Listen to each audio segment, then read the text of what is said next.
Welcome to the AJ Brown Show, where we talk about all things investing, options trading, and the like.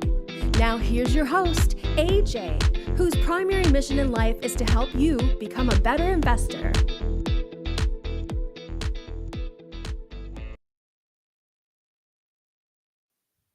All right, ladies and gentlemen, welcome back to a very special episode 173 of the AJ Brown Show. My name is Cyprian Francis, and with me, as always, the main man, well, half the main character for today's show, Mr. AJ Brown. Good morning, AJ. How are you doing?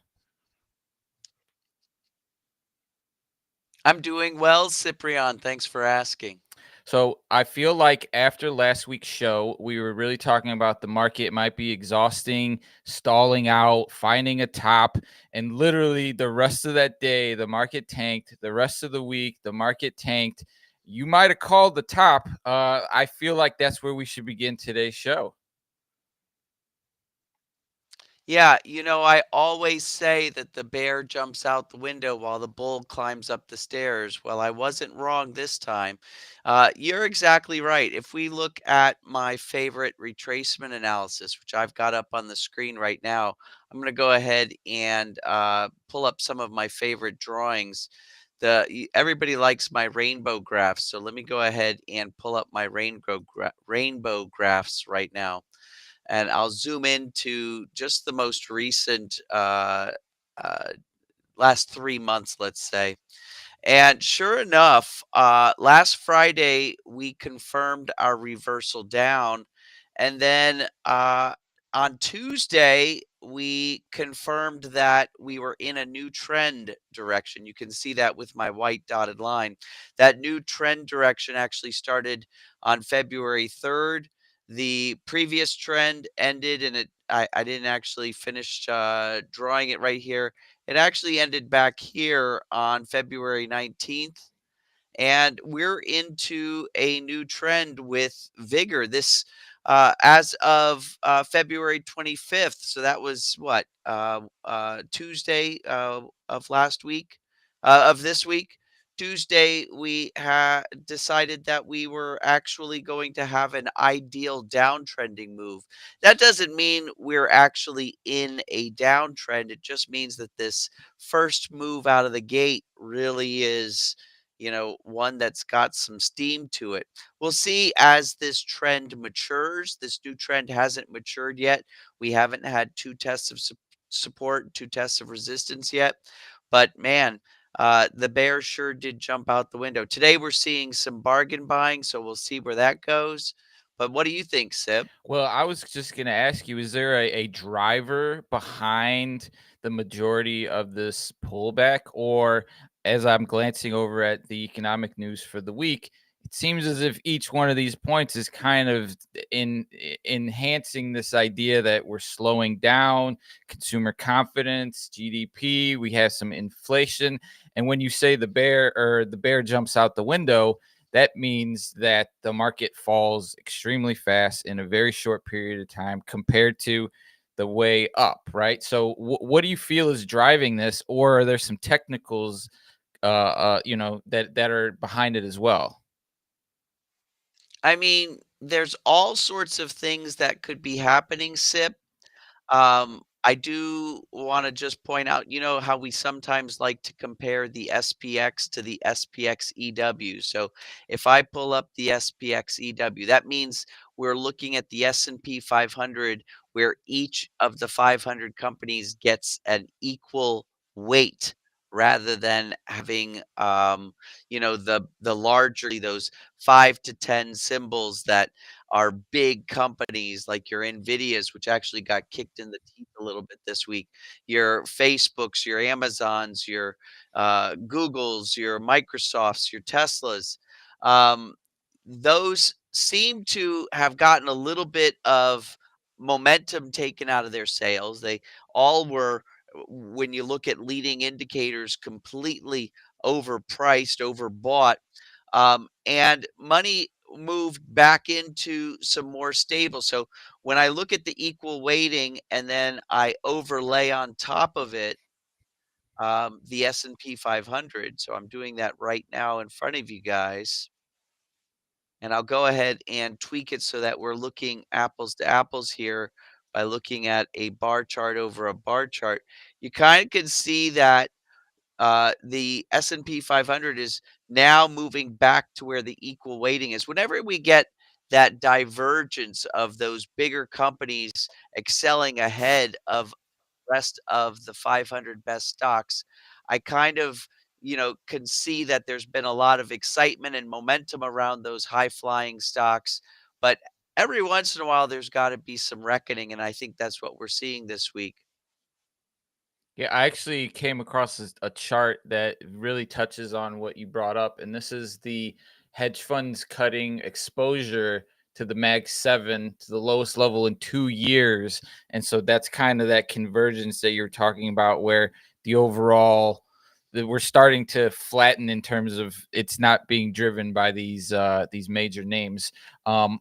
Other than that, so in terms of the economic front, are we waiting for anything else? Is this idea of paused interest rates?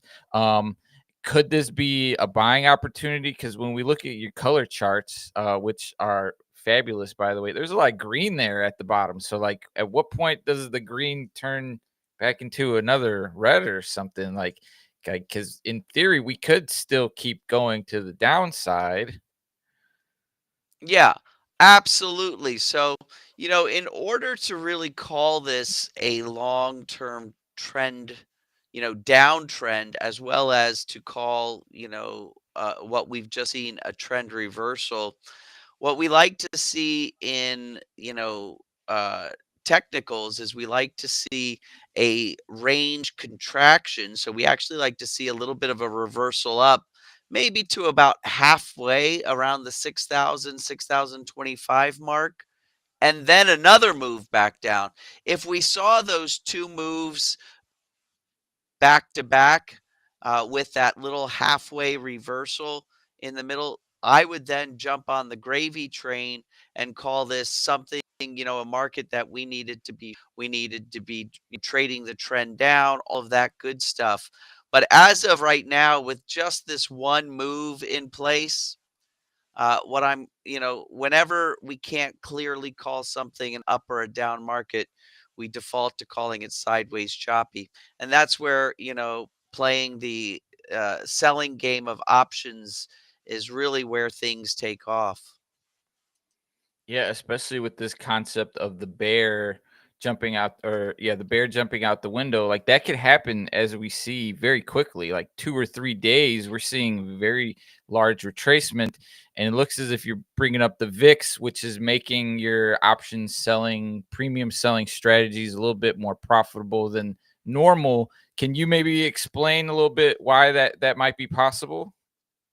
Well, first of all, I did want to point out you and I have been kind of scratching our heads over the last couple of weeks wondering how can the VIX be so low? We're seeing money going into gold. By the way, gold has had a little bit of a sell-off in the last couple of days, but we've been seeing money kind of going into these protection places, and we haven't really seen the VIX jump up above 15. Well, we finally got it, right? The VIX is trading above its mean. This is that linear regression line that I've drawn since the beginning of the VIX in 1985. And so it's around $19, $18.95. We're trading above that right now. We're, have gotten as high as $21. We're currently around $20.50. But, I don't start to worry about, let me back up. The VIX, just for those of you that, sometimes have a hard time wrapping your head around it, it's, and I'm going to simplify this here, but it's a measurement of the fear versus the confidence of, investors, right? And it's really, when you distill it down, it's how much they're using options as insurance hedges against their longer term positions. So when we see the VIX goes up, it's usually because there's a little bit of uncertainty, there's a little bit of fear out there, and it means that investors are starting to hedge their positions with a lot of option holdings, right? And so we're seeing that. We're starting to see a lot of people buying options, afraid of their long-term positions going against them, so they're buying protection in the form of options. And so that's why, one of the beautiful things I like, being kind of very versed in the options universe, is I want to make sure now I'm selling those options, right? I'm selling those options to those people who need them, because that's where I'm going to put myself on the right side of the equation. But again, our anxieties, just as human beings, we like to protect ourselves. We don't like to put ourselves at risk. And, a lot of times our anxieties are not founded. Like I said, there's no signs yet pointing to a down market. It's just a blip on the radar, possibly a transient external stochastic shock, which I, can attribute to some of the headlines coming out with all the brash, whenever there's brash changes, especially in something like the US government, of course it's going to create uncertainty in places you wouldn't even expect it to create uncertainty. And I think that's what we're seeing. So the scoop is a lot of times we can be anxious, and it turns out to be nothing. And so I'm not worried about this being something until number one, I see that downtrend mature. And also, I wouldn't really worry about these high prices in the VIX actually playing out. I have this threshold drawn at $26. Usually, when the VIX gets above $26, that's when I start looking for, is this anxiety, driven by something bigger than just, human nature and anxiety? And is this something I need to start hedging my positions more against than my usual protective strategies? Yeah, I came across another interesting stat just to draw some more light to the pullback. Percentage off 52-week highs: gold 3%, S&P 5, Nvidia 22, Bitcoin 24, Tesla 43, MicroStrategy 56, Trump coin 83, Melania coin 94. So it's almost like people are getting out of some of the more exotic names, right? Especially on the crypto side. Crypto is definitely seeing a big pullback, You which betcha. which is Bitcoin is really, down over $10,000, Sip. well, it broke like 82 yesterday, which is, quite a substantial pullback. But maybe when you pull back the lens a little bit, it makes sense that we're finally getting some, a little bit of a pullback, because I mean, we've been chugging along to the upside for almost 2 years straight, right? You So betcha. It's been unsustainable. I'm not going to go into much more detail on the VIX, but you might remember, Sip, and maybe we'll save this for another show. You might remember that we like to do our VIX hedging trade, where we do a debit spread and a credit spread, and one offsets the cost of the other. And most of the time, our VIX hedging trade just breaks even or does a little bit better. And we put, like, a good 10% of our portfolio into this trade every time it cycles around, just as kind of a protective for the rest of our portfolio. I have to tell you that the VIX trade this time around is going to be one of those winners for us. It's going to be one of those ones that triples in its value, which is going to cause a huge jump in my portfolio overall, but also is getting set to offset any type of, potential down positions for my initial covering positions on my premium sales. So maybe we'll talk about that in a future show. But I just wanted to talk to people and make sure they remember that, that VIX trade's all powerful, and we've always got that rolling, that debit spread, credit spread type collar. yeah, and there's a couple videos on our YouTube channel of that VIX move, because we've seen it pop, and you have done some plays off of it. And the last couple of weeks, the VIX has kind of been in its little range until this past week. We really saw it move to the upside. So we need to revisit that on next week's show, possibly. this week, You we betcha. do You have a betcha. special guest. We have a special Oh, I'm guest, and so it excited it, for it this kind of special guest.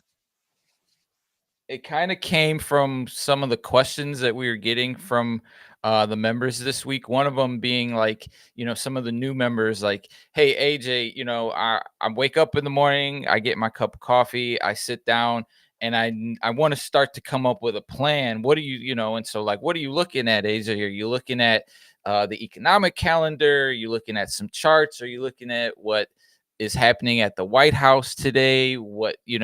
And I think our special guest today can help shed a little bit of light on one of the useful tools to look at before the pre-market, but also a tool to take advantage of these pullbacks, right? Like, when I've always looked at futures, I've always seen it as a good way to protect while you're making, bigger plays in your portfolio. So, AJ, that's what we're going to talk about with our special guest, along with a few other things. She is a Wall Street veteran, so we're excited to get some interesting insights on her take on the markets, her approach, what she's doing with her members. So we're going to take a short break. We're going to bring on our special guest, and we're going to dig into some more trading knowledge, right? Okay, You folks, sit betcha. tight. We'll be back in a jiffy. I get it. You're afraid of trading in the markets. Guess what? I've got your answer. I've got 4 strategies I'm going to give you, along with the tools to make it super easy. I'm going right home, giving you the webinar. I need you to sign up below and meet me in a few minutes.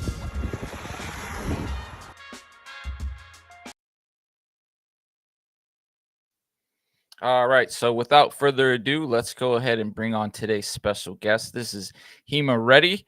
Hima, welcome to the show. Thank you for joining us. How are you feeling on this lovely Friday? I'm doing well, Cyprian. Thanks for having me. Can y'all hear me okay? We can hear you. We could see you. You're looking great. You're sounding great. AJ, Awesome. I know you and Hima talked, I think, earlier in the week. Where do we want to begin today's discussion? How do we bring what she's doing and what you're doing with the program participants? How do we merge the two together to help the ideologies work to boost everybody's portfolio at the end of the day? Yeah, well, I've just got to say that Hema and I have been circulating in the same circles for a while. And I know a little bit about Hema's backstory. I mean, the scoop is she and I started trading about the same year, actually. She was doing it, I believe, and she'll tell you more. Under the guise of her dad, I was already in my 20s, more money than I knew what to do with. So, and no responsibilities at that time. So I started just fooling around, much to, probably not the best way to learn how to learn.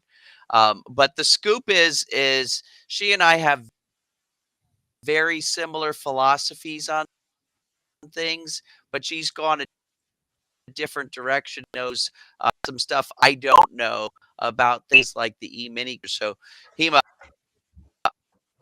I- I'm so excited that you're here. I'm a big fan of your. Take us along. Give us some knowledge. For sure. All right. So if it's okay with you guys, I actually, instead of making like a slideshow presentation and going through and just talking at everyone, I decided to turn a little bit about, what are futures and how do they relate to options into a little game show. And I've got slides and we can converse around it. Does that sound good? Let's go. Okay. Amazing. So I'm just looking over here in these panels and I'm going to go ahead with screen share. Hopefully get my screen up here. All right. So you should see like a Wheel of Fortune wheel here in a second. There we go. Okay. So, Yes. AJ, we both grew up on Wheel of Fortune, right? Good old Pat Sajak, Vanna White. Tell me you watched Wheel of betcha. Fortune. Okay. So Yes. what I'm calling this is facts on futures. Okay. To kind of get us all talking about my happy place futures. And this is built off of, actually, I did a 6 blog post series over the past few weeks called Facts on Futures. And so I just pulled some questions from it. But of course, whatever tangent you want to take us on to make sure that your program members are getting their answers question, AJ, just, stop me anytime or we can make it a conversation. All right. Yeah. This is Okay. great. Okay, awesome. Well, first, I got to do my legal thing because, got to be careful out here. So, trading and investing are extremely risky business. Therefore, it's your responsibility to evaluate any information, opinion, advice, or other content contained within my guest appearance here. I can't go in and pull a trade trigger for you. So, everybody watching, just give me a mental thumbs up that you're good with taking responsibility for your trading. Okay. This is education purposes. Okay, awesome. So, I have these like 10 questions, but I think they'll just lead to some good conversation. And again, AJ, if you want to like extend on any topics. So I'll reveal them and then we can give everyone a second to kind of answer in their head, talk through the right answer and anything related. And then of course, look at the charts from there. All right. So in my best sort of Vanna White, Pat Sajak voice, what is a futures contract? A binding agreement to buy or sell an asset in the future at a predetermined price. B, a contract that gives the right but not the obligation to buy, sell an asset in the future. C, a short-term investment vehicle designed for passive investors. D, a contract only available to institutional traders. So they all have obviously a relationship to various trading instruments, but any guesses on the best answer, guys? My guess would be A. Okay. As the not expert on the show. It's all good. This is just you learn a lot by guessing and then learning why the other answers are wrong too, right? So, okay. So I see how it could be I see how it could be a trick question because the B and the C and the D are kind of assumptions. They are actually. That's a really good point. So the A is probably an easier guess here, but what I'll point out is that I believe AJ, your students are much more options traders, right? Correct. Complicated spreads like Dragon Eagle and like crazy name things. Okay. Not that complicated. We try to keep. Okay. I just love the names like butterfly and struggle. It's so visual. But that's the real key because the first question we get when options traders come to us is, well, how is this different than an option? An option is the opportunity. You have the right to take action at that future price. But with a futures contract, you have the obligation. As long as you're holding that still, you're still long that contract, you have to take action. So I don't know if you want to speak to that more, but that I think is one of the biggest differences that people need to know with looking at futures. Yeah, and that's why it's called an option because it's optional or you have the right, like Hima just said.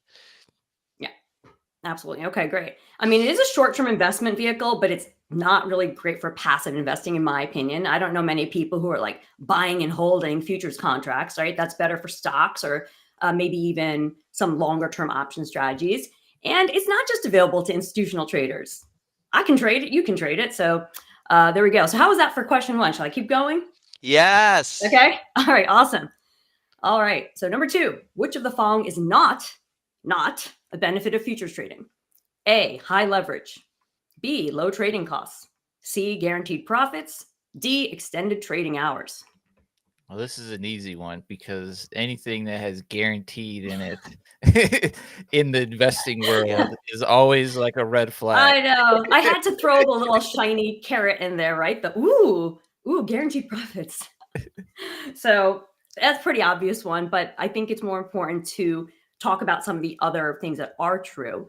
So obviously, nothing can guarantee profits in terms of, I mean, I think that's a safe way to look at it. I would say in options trading, and AJ, you can speak to this more, there are things you can do where they're more conservative. So you're more likely to have a profit, right? But still there's risk not at the end of the day. guaranteed. Right. Yes. Not guaranteed. Yeah. Not guaranteed, absolutely. And so high leverage does exist, meaning, in my case of the E-mini S&P 500 futures, I can trade on the action of the S&P 500 index, but with a much smaller amount of money. And it's even tinier if you're using the micro E-mini contract. And we can look at the charts of those in a moment.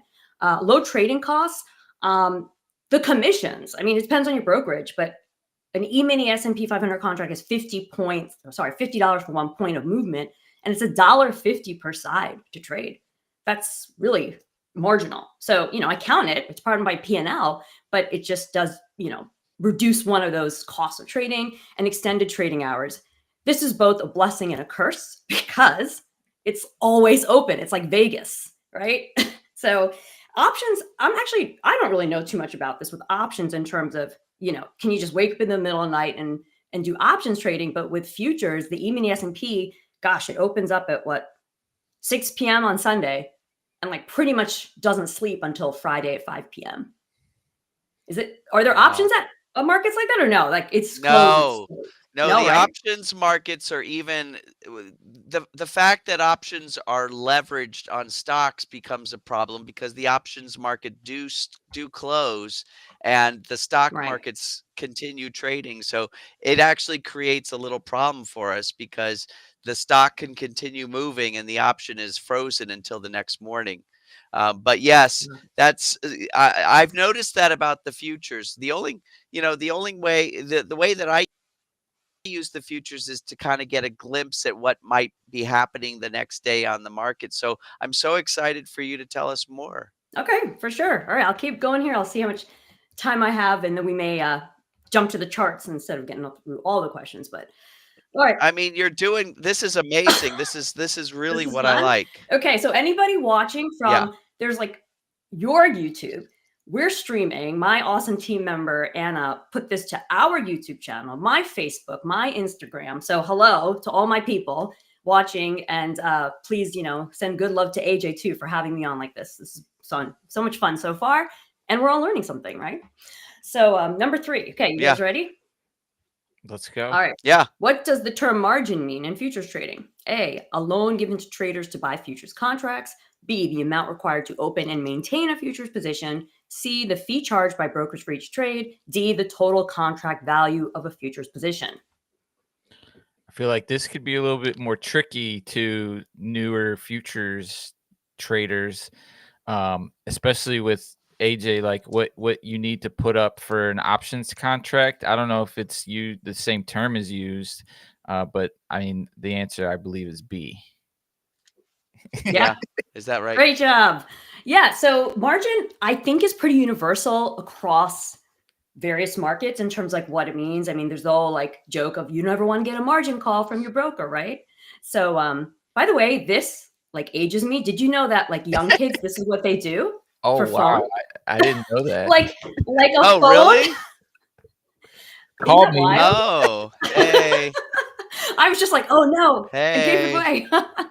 Anyhow, I know, it's right? wild. So margin call. Oh, what does that have to do with? It is the amount of money, the minimum you need as a capital base to trade any futures position. Like it's got to be in there. It's got to be deposited and ready to go because it acts as collateral, right? To cover any potential losses.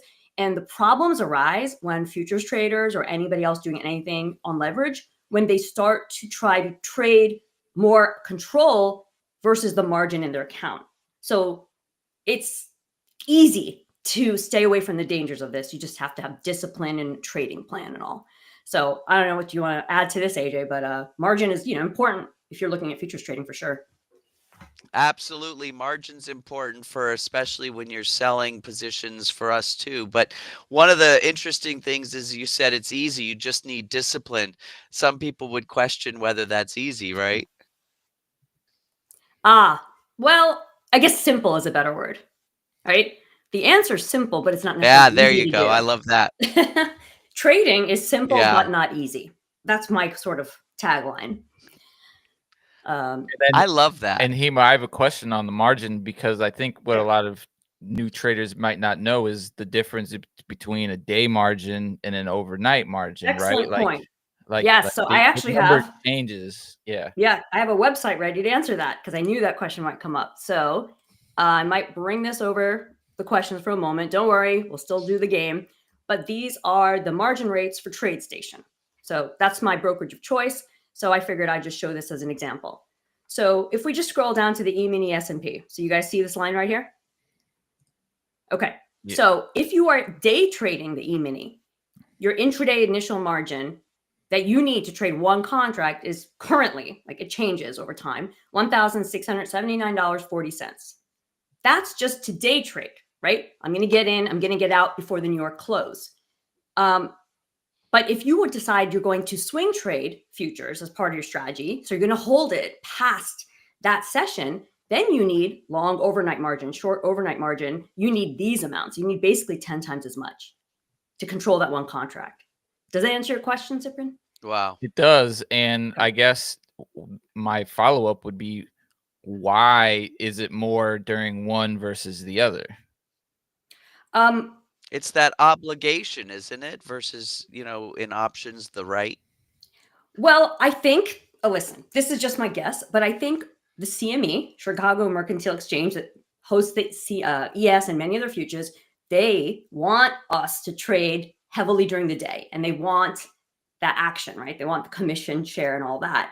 But they know that, especially amateur traders, again, this is my hypothesis, if they start to overnight and swing trade futures, that gets a lot tougher, because then you have to deal with everything going on that then shows up in that futures price while you're sleeping, because it moves a lot more than the average stock.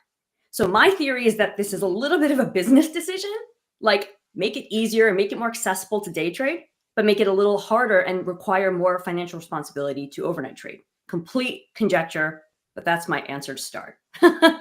And it feels like the trading world is becoming more and more 24 hours as we've globalized and the tools have become easier. So, I'm curious. It's interesting to see that, but I could also see it changing in the future as we become more of a 24-hour Sure. trading world, which, AJ, we talk about sometimes that you wait till the session is over because that's when the smart money moves, but that seems to be changing recently. Right.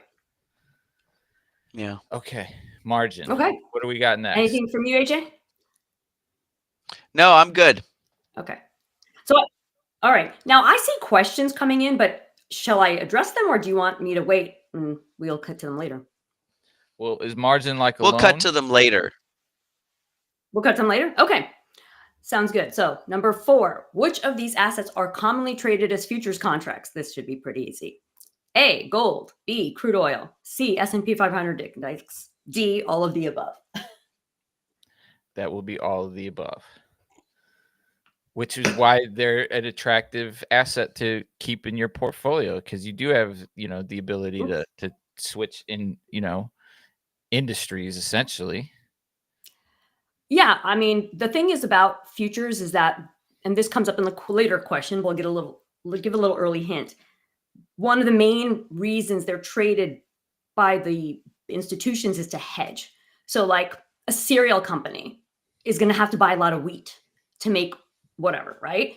And they're trying to protect against pricing in case there's any agricultural dramatic issues that suddenly would make the price of wheat skyrocket, like, I don't know, a drought or something.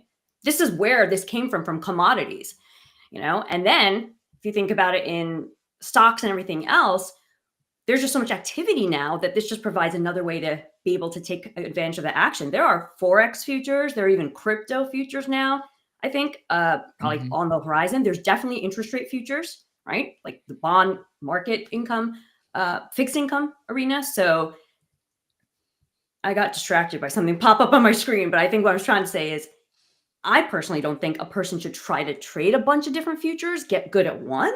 But it's like you can choose from so many arenas. You don't have to only trade the E-mini S&P. That's my sense there. AJ, anything to add? Or you good? Okay. The predictive markets are what is getting the primary purpose crazier of- and crazier with the different options. Oh, yes. Getting more. So is this the 0 DT stuff that's all the rage now? Yeah. Yeah. Everyone's talking about how that's the big area of the trading volume. And so I probably need to learn a little about that just because I see it coming up everywhere. And that's the dark pools. Is that what the D stands for? I don't think so. I think it's about the timeline of the trading. Like it's a very short-lived option, I believe. Okay. And so it kind of like you don't have to wait as much. I guess you don't have as much of the time decay issues. I'm no expert on that, but now I'm like, okay, I think I need to learn because everyone's talking about it. The talking heads, like the CNBC folks are talking about it, and our education industry folks are talking about it, which is very interesting. Totally. So, yeah. All right, So cool. out of these, your favorite is the S&P. E-mini correct? S&P, yes. So here we can do a little sidebar to the chart because this is the market I learned off from my dad. So can you guys see my trade station screen here? I think so. We can.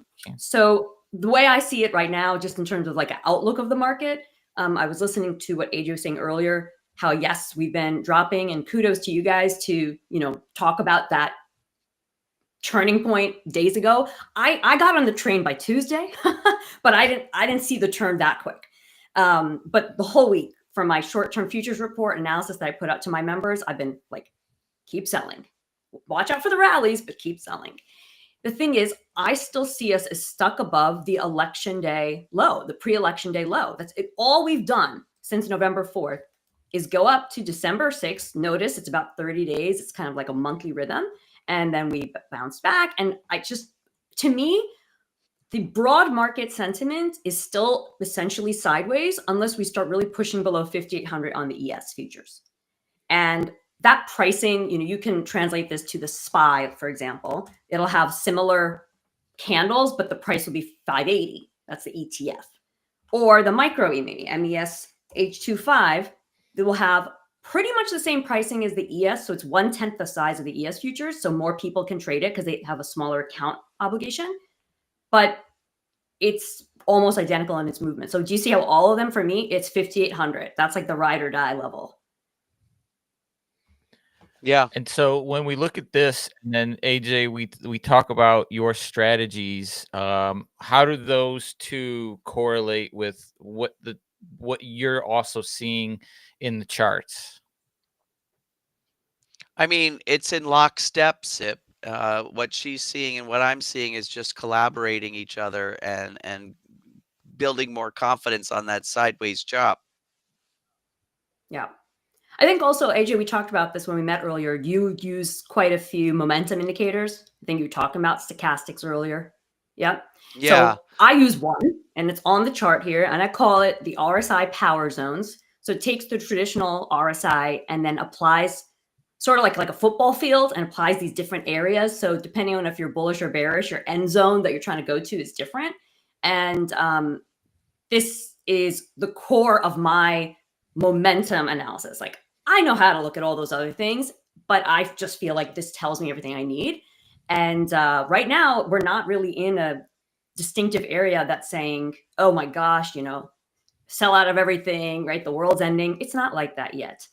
I don't think this was a good move, but I don't think it's the end of the world. And I think actually we're in a relief mode maybe for a couple days. There could be more downside, but I think definitely today we're just short covering and people taking profits and stuff. Yep. Yeah. So, all right, cool. All right, shall I jump back to the quiz and then we'll go back to charts? All right. Number 5, what is the primary purpose of futures trading? Gambling on market movements, hedging risk or speculating on price changes, ensuring guaranteed returns on investments, a way to trade stocks more efficiently. That's going to be B. Okay. So I like these I put this into a little AI thing. Like I took my blog post and I was like, help me write some multiple choice questions because it's just faster with AI. And I thought it was really funny how they really want you, the AI guys, wants all of you listening to not think of guaranteed returns. They kept giving me that as an answer.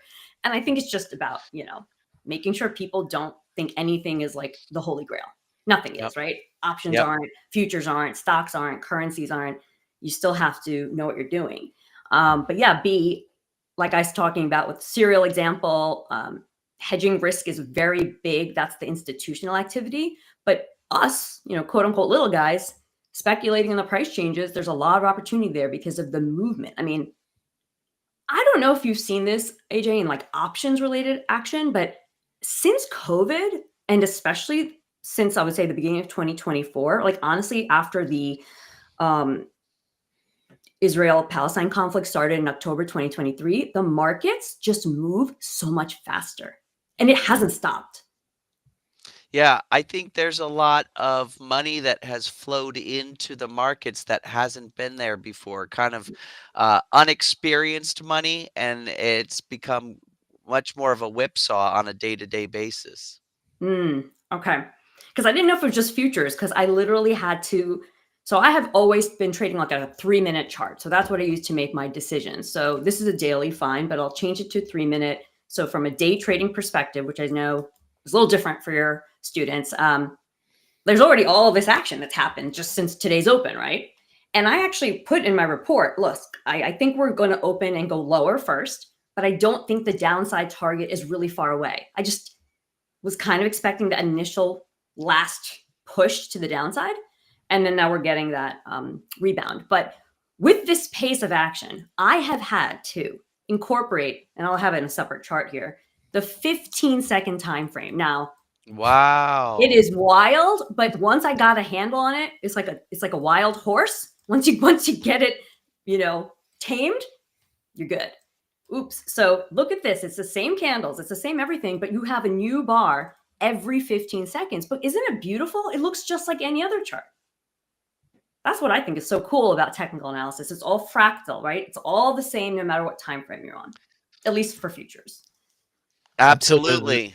a true social Absolutely. tweet that comes out of nowhere and you're like, oh my God, here we go. Something's hitting the market and it's going against our charting patterns. And as an active trader, you got to, keep that in mind that's what could happen, especially lately. We talked about that plenty of times, right, AJ? Like out of nowhere, something hits the news and it changes everything that we've been seeing on the charts.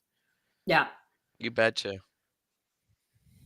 All right. Yeah, and yeah, go sure. ahead. One thing I do that I want to give you your listeners a tip is if you decide to start observing intraday charts for any reason, you're just curious, you're trying to incorporate this into your strategy, check what the data is for the day, the big market moving data, right? The economic reports, Fed speak, political commentary that's scheduled, and put it on your chart. Like I'll be on this 15-second chart, but if there's going to be data, let's say there was something coming up at 11:45, I would have a line to visually remind me, be careful. Probably don't put a new trade on here, but if I'm in an existing one, tighten up my stops. That's been really helpful in the fast pace. So I just wanted to add that. All right, cool. So Now let me. I have 5 more questions, but I don't need to do all of them. Your date. Right.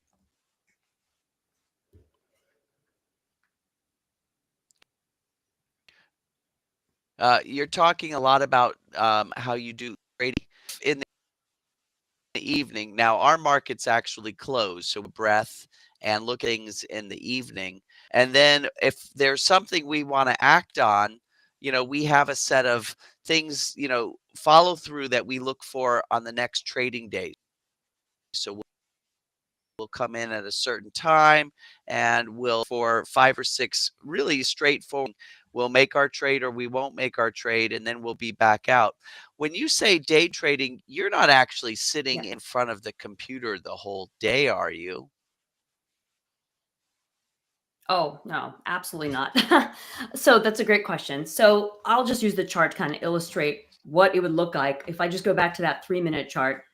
The way I teach my students is, look, it's like being an athlete. You can't just show up on the field. You have to prepare, right? You have to warm up. You have to cool down. However, I mean, let's just say, by 10 p.m., okay, or whatever this is, let's say 2,200 hours, I'm in bed. So I'm not looking at anything between this purple line and this 7 a.m. line. So all of this is irrelevant to me. So I come in here and I start to look at what's going on in the market. I start looking by 8 a.m. Eastern. So let's call it around here. And especially if we're coming into data, I start looking at it a little bit earlier, maybe 7:30 Eastern. Okay. So if you're day trading, you can't just show up at 9:30 and be ready. Like you need to know what is going on before you get into it. So if we're going to clock the time, it takes 7:38 Eastern to come in, set up my game plan. What do I think is going to happen and how will I react? Of course, I have my trade setups, but like, what's my analysis, right? What's my opinion? Then I go have breakfast, stretch a little, and then I'm back at the desk by 8:45 Eastern. So I have a little break. I come back by 8:45. I would have naturally been done by the time your podcast starts. 11 Eastern is the latest I stick around. I regularly, and I show my students how trading ES futures and trading 1 or 2 contracts, you can make $500 to $1,000 in 30 minutes or less consistently at the open. Because, you don't have to put the trade on right at 9:30 Eastern. But if you're there and you're ready, the opportunities usually show up by then. And by 10:15, you can be out. And then I go do fun things like this, or, go to the gym or whatever else. I would say there's some evening prep. I do Very come cool. back So you from the make morning market. and then that's it. Yeah, that's it. It's tempting. I have to admit, it's tempting to stick around for a long time, because when there's strong trends like this, there's so much, right? It's like shiny. But I also have to remind myself the market's not going anywhere. This will not be the only sharp downfall. There's always going to be future moves. It's more important for me to have my time freedom. I think that's real wealth, not just money. I mean, it's a hard pill to swallow for some people. They want to sit there for 6 hours and take advantage of everything, but that's very exhausting mentally. So Yeah. that's my take Yeah. now. I know. I love it. I love it. There's a lot of parallels between, our two ways of doing things, but then there's a little bit different. But it's neat because, you do your analysis in the morning, we do our analysis in the evening, but we both only trade for a few minutes during the day. So I really, there's some really cool parallels, and it's just a different way of looking at things. What do you think, Seb? Well, I was just gonna, maybe try and let the viewers know where they could learn more about Hima and your Yeah. program and things like that. I know that you mentioned you had a couple more slides. Yeah. Is it more of what we've been touching on? Because I think we may have, kind of educated the folks on what futures are. Sure. Then we And they can seem to leave the rest of the questions aside, and I can take a second and show you where they can learn more from me. And then I'm happy, if that's part of your plan, to stick around and just take requests or look at markets with you, AJ, and just talk about what's going on. for Okay. sure. And Yeah, let's do it. I mean, I had your website up. Is that the best place for Actually, no, people we who have a special site for you all. So let me go. I Oh, stopped the screen nice. share. Oh, yeah, no, he's something special. So let me get to that. Okay. And I'll share. So first, like any good game show host, got to say thanks for playing. Hope you learned something. This is my winning RSI playbook. This is my introductory level to the way I use momentum. And normally on my website, this is $14, but you guys can get it for free. Download the ebook. So you can just go to himareddy.com/AJ Brown. So if you all have like show notes or anything, you're welcome to put that link in there. We'll keep that up to leading to this ebook sign up for a bit, sort of however long your show recording lasts. But yeah, happy to do that for your listeners. And anyone who's in my group who's listening in, if you lost track of your ebook, you want it again, you can join again, no problem. But yeah, that's what I got for you guys today. There's more Oh, education opportunities that will present themselves from it, but this alone will show you exactly why I'm doing what I'm doing with this indicator down here, so you understand it. I absolutely love that. I'm a big fan of the RSI, so I'm excited myself to go read your book and see how you're doing the super RSI and breaking things down with those different zones. Oh, yeah. It's really kind of helps because the original RSI was invented, I think, in 1978 or 79 by Wells Wilder. And then so many people have extrapolated other versions. But the one thing is, it was designed to help during trading ranges and sideways action. But not a lot of modern teachers tell people that. Everyone just thinks, well, it turns up, I buy, it turns down, I sell. No. So these zones help turn it into an indicator that you can use in trending environments, not just sideways action. Very cool. Awesome. Well, we just posted the link to that in the chat if anybody wants to head on over there. Also, we've added AJ's free toolkit link as well if anybody's interested in seeing some of AJ's favorite indicators and tools. That is also in the chat.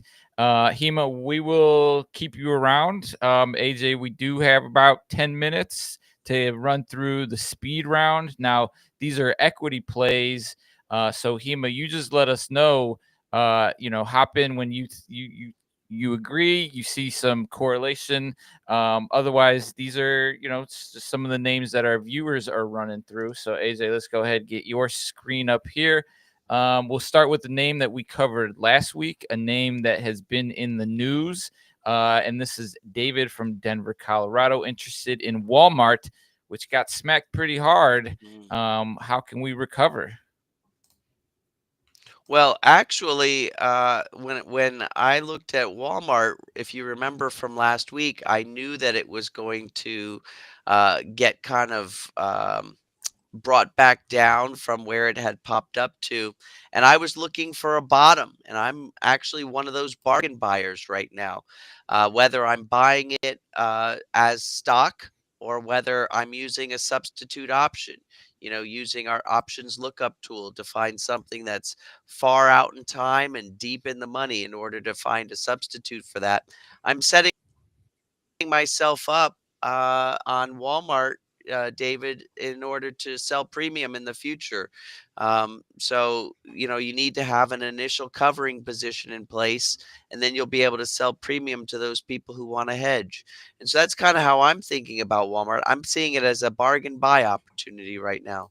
What are you thinking? Do you have any sort of insights on the symbol Walmart? Are you able to apply your RSI indicator to that, Oh, Hima? absolutely. So while you're talking, AJ, I'm doing it, and actually um oh, cool, you're able to show my chart. Great. The RSI power zones right now are showing a setup that can give an upside target.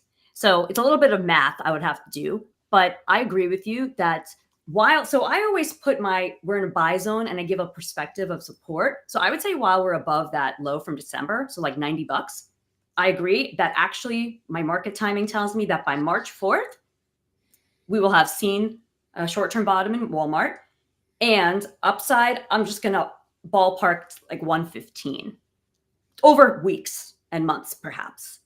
That's what I'll say without having to do all the calculations for the sake of time. So I'm on the same page. Just And you happen know to what's be. I wasn't nice? doing it on You purpose. know what's nice What's nice about Hima's upside targets is that could be where we can put our collar on with options. And so you really want to go and grab a copy of Hima's ebook and really digest that, because that'll tell us, where we want to put our collar on, where we want to sell premium and buy protection. I mean, you can use her indicator in so many different ways and use her way of interpreting the indicator in so many different ways. As option traders, you guys, I think we might have just found a little pot of gold here. Totally. All right, so that's Walmart. We're feeling good about it. We'll keep an eye on it, add it to the watch list. Moving on to our second name, AJ. This is a name we've covered for many times over the 3 years that we've done the show, and this is Caroline out of Princeton, New Jersey. Wants to know what's happening with burgers. What's going on with Wendy's? We got an opportunity here. Oh, I love Wendy's. I love Wendy's because, first of all, it's at a really low price point. So that means that even folks with smaller portfolios, because we always want to evaluate how much risk we're opening ourselves up to, and then size our position accordingly in our portfolio so that not one position can take down our whole portfolio. Risk management is everything, right? And so I like Wendy's because it's really affordable. It's something that people with smaller portfolios, whether you're using the actual stock, shorting or going long, or whether you're actually using substitute options to get your initial covering position in place. Listen, I'm seeing what you're seeing in Wendy's, I think.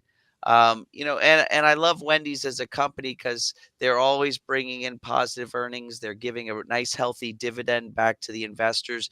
The investors aren't going, I love sideways, choppy symbol patterns. And so the investors, because they're getting that nice, juicy dividend, aren't really going to be pushing on the company to get asset appreciation. So it's going to stay sideways for a while. That's why it's always been in my portfolio. But right now, I'm seeing this double bottom forming on Wendy's. And,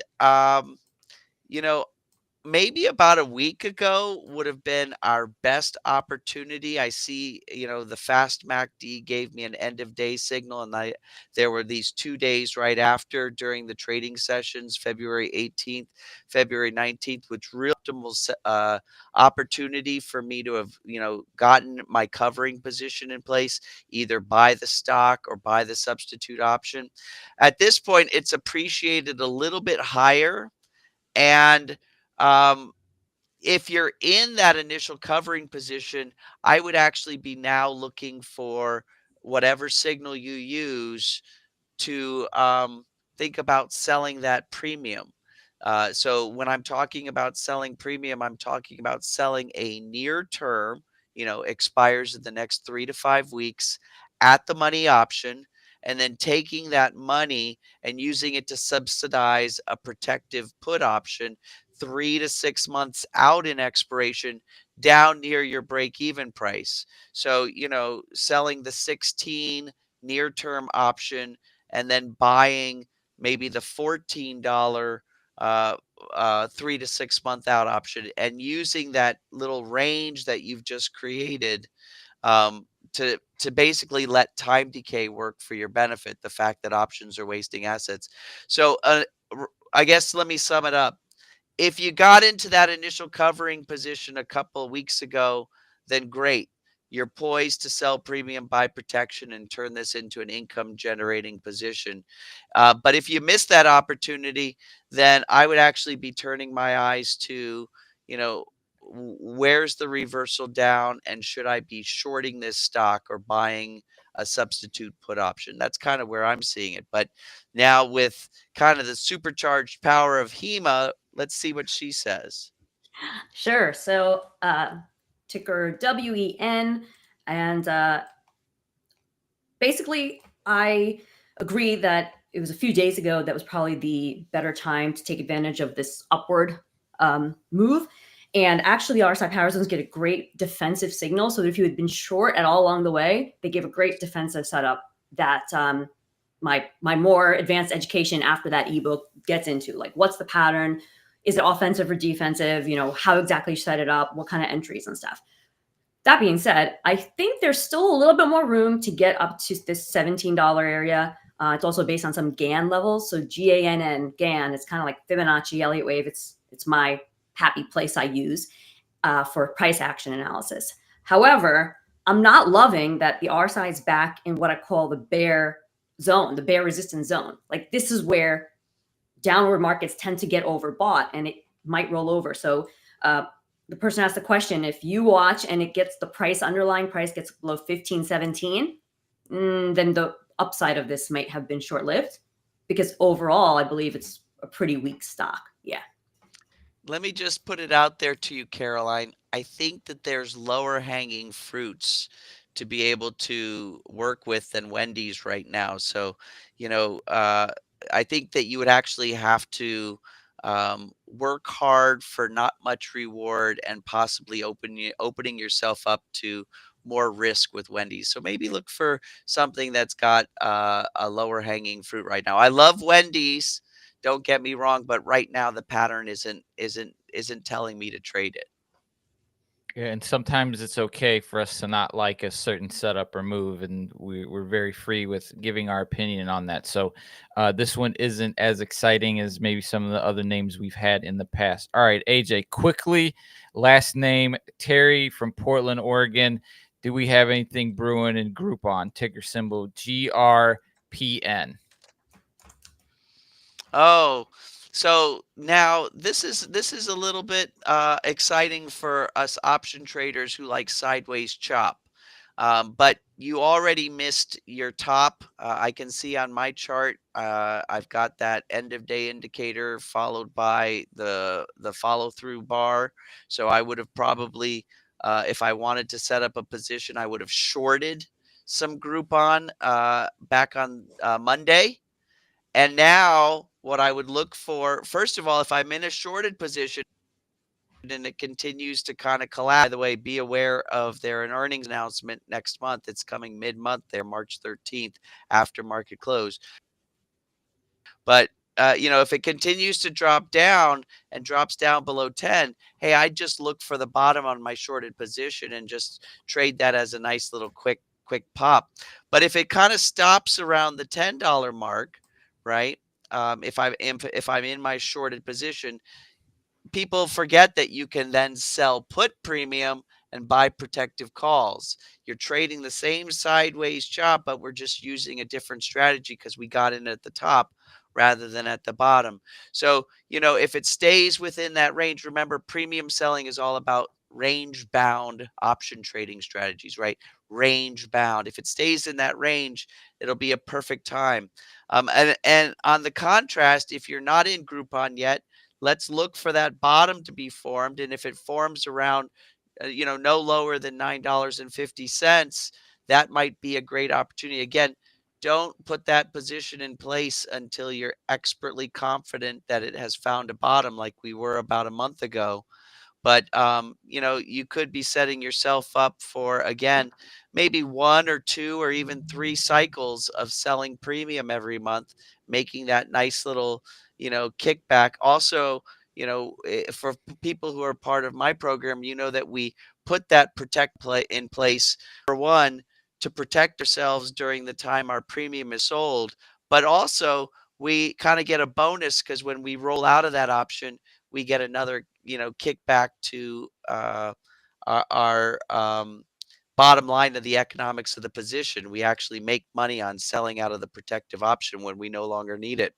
So I think we could probably, with Groupon, look at that and do something like that, maybe 3 or 4 more months. So I'm kind of excited. But again, I'm not doing anything until I get confidence signals that tops and bottoms have been found. And again, I want to bounce it quick to Hema because she's operating with a different outlook, and I want to know what she's thinking. Sure. So I had looked at this. So I went in a higher time frame, which let me just put this on a blank chart somewhere because I'm not looking at the stock day to day. And so I said, okay, it's traded lower, it's suppressed levels, but hey, those option strategies, like you said, AJ, that take advantage of sideways action, there's a lot of fodder here. But then I went to a monthly and I saw it's looking weak, but on the daily chart that I had up, it's basically just living in this sideways range that I've marked in yellow, like I did on the ES. So you're the expert of the options. I can translate this to strategies that take advantage of sideways. For me, if somebody asked me about this in my monthly group coaching, because I take requests on anything, I would say I'm not touching this until it gets at least 2 days close above $14.25, the August 16, 2024 high, or at least 2 days close below the December 23rd low at 1017. I'm very specific because it's just dancing around between that. But one of those breakouts or breakdowns would be more telling. Yeah, absolutely. Absolutely. And so just one last thing for you, Terry from Portland, Oregon. When you are putting on those sideways choppy premium selling positions, there's two safe places to be. Well, number one is all cash. And then the other one is to have that collar on where you've sold premium and then subsidized the protective option purchase. And that's what creates that range bound profit area. If you're in either one of those situations, all cash or have the collar in place, then any sort of breakout is already defined risk and defined reward. And you don't have to white knuckle it. You don't have to go to bed thinking that, hey, what's going to happen in the morning? Just know that when you're in just the initial covering position, that's when you can have, problems. And so you want to be aware of that with this particular position. Make sure you tend towards being in one of those safe states rather than in that kind of, um, I don't know, purgatory of just in an initial covering position, waiting to put the collar on. All right. Hopefully that was helpful, Terry. Once again, we've added Hima's book link to the chat. So head on over there. We've also got it in the scroll bar. I'm excited to dig into it myself. Not really ever understood RSI. So hopefully this can answer some questions for me. And given Hima's analysis today, I like what I'm seeing. So we'll keep an eye on that. Hima, thank you very much for taking some time out of your day today on this lovely Friday to join us. And thank you to Hima's viewers for joining us as well on the AJ Brown Show. We're truly grateful. We appreciate all the insights. And if anyone has questions, comments, feedback, throw it in the chat. Send us a DM, and we'll be glad to answer any questions. All right. Well, you're very welcome. Thank you, Cyprian. Thanks, AJ. It was great to be here, and hope I provided some value and entertainment for your listeners.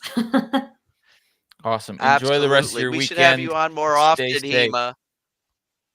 Oh, for sure. I love it. I'll definitely be back. All right. Okay, AJ. A lot of we definitely had a variation on the show there today, digging into some more short term, digging into some futures, but I love the correlation of some of that technical analysis, and it seems as if some of Hima's strategies would have worked very well for last week's sell-off to the short side on some short-term strategies. So once again, big thanks to her and her community. The link to that program or the link to that book is in the chat. AJ, to close things out, what are you heading into this weekend? What are you looking for next week? What should we be what should be on our radar? Well, interestingly enough, I'm looking at when I might, I'm looking at today's bargain buying. And I'm wondering, are we going to be seeing a bottom, or how low is this little move going to go? And, Hima's absolutely right. Until we get below that 5,800 level, it's just business as usual, right? It's kind of just a recalibration. And like I've been telling my folks, this one move is not a reason to start selling everything you own, right? This is not a panic move. If anything, this is just reinforcing that we're going to see some sideways chop for a while, and that we have to be on point with our premium selling strategies that actually profit on that sideways chop. We had our options expire for February last Friday. So, Sip, I'm just looking for all the opportunities to be selling the March premium. And so I'm going to be spending the weekend kind of looking at whatever candidates I've got my initial covering positions in, and seeing where we are with putting on the and that's what I like to do. Collects anywhere from 6 to 10% a month on my different trades, hopefully, accumulating double-digit returns for the month on the portfolio without ever having to white knuckle it. And so that's what I'm going to be doing this weekend, is looking where we're going to be selling March premium. Yeah, hopefully next week some of this down pressure can subdue, and we can get back to some, less scary markets. But otherwise, feel free to explore some of these short-term strategies, different asset classes. Always keep your risk in mind. That's what the beautiful world of investing is. You have a lot of options. You have a lot of educators, a lot of gurus, a lot of professionals, a lot of coaches to help guide you along the way. Find a crew, find a program, find something that works for you, and try not to stress Like about and it, subscribe because to our show. Like and subscribe to the show. We got a lot of great content coming, more special guests. Big shout out to Hima for joining us today. But that's it for today. We're running a little over our usual time, but it was definitely well worth it. We dug into a lot of great stuff. Also feel free, or not feel free, but head on over to Hima's channel, hit that like, hit that subscribe, hit that follow on her channel. She's putting out some good content as well pretty regularly. So if you want some more insights, you have access to that. Otherwise, that's all we got for the folks today, AJ. Bye, everybody. Hit that like, hit that follow, hit that subscribe. Big shout out to Hima. Everyone, have a wonderful weekend. We'll catch you guys next week. Adios. Thank you for tuning into the AJ Brown Show. If you're interested in learning more about AJ and his investing techniques, head on over to tradingtrainer.com and create your free account today. And if you're not already a subscriber to the show, hit that subscribe button and we'll get you fresh content daily.